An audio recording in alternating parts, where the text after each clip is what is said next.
The Detroit Lions going for 2 last week. And if you missed it, the Lions were playing the Vikings. Lions have yet to win a game this season. They were 0-4 entering last week. They were playing the Vikings, and they went for it. They scored a touchdown late, and they went for 2 to take the lead. And it was so before the 2-point conversion, it was 16-15 Vikings. They went for 2, and they got it, and then it was 17-16 Lions. There was about 35. I'm sorry. So there was plenty of time for. I forget how much time was on the clock, but the point is, the Lions left the Vikings with way too much time on the clock to go down the field and get into field goal range. And my point here is going for 2 to take the lead with anywhere from about 35 seconds. I think 35 seconds is like the cutoff point. That's where I draw the line. 35 seconds or more, don't go for 2 to take the lead, because when, like, let's say the Lions tie it 16-16, and we've seen this a few times where a team will tie it and the other team gets the ball back and they kneel it and take it to overtime, right?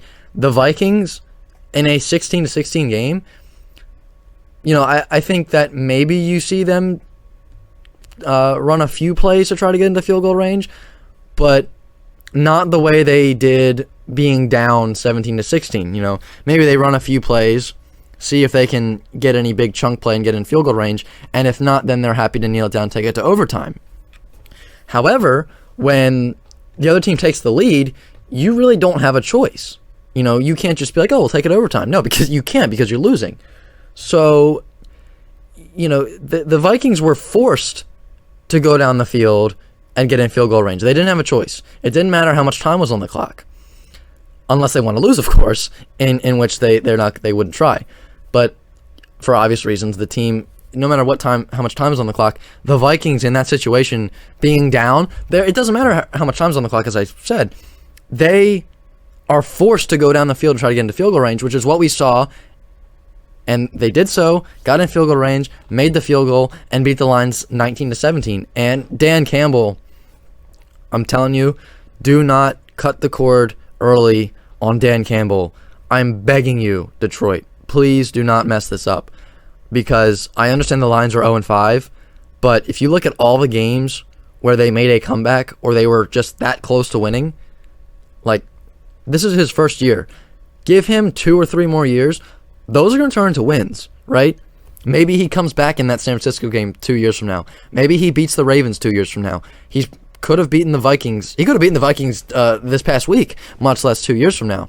So I think while the guy may seem like a nutcase and he may seem crazy, I'm telling you, Detroit would make a huge mistake if they fire Motor City Dan Campbell early.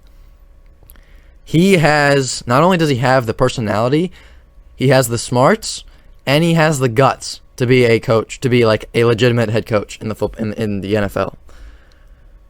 But I gotta say, and again, I understand hindsight is 20/20, but in that moment, I think tying the game actually gives you the better chance to win. Because as I said, the Vikings get the ball back and like, okay, we're just gonna take it to overtime and try to take care of it there. Again, you also don't ever really know for sure whether or not the Vikings are going to make it to field goal range, and if they do, you never know, okay, they're definitely going to make the field goal, but the principle still applies, and I've seen this a few times over the years, and, I think that Dan Campbell, if you watched his post-game presser, he was tearing up a little bit, and that just shows that, like, he really cares. Those were not fake tears. Those were like, man, we were so close to getting the job done, and we just couldn't do it, You could tell that it truly was heartbreaking for him. And as I said, I really hope the Lions give him a chance and keep him around, because again, 3 years from now, 2 or 3 years from now, that those close losses are going to turn into wins.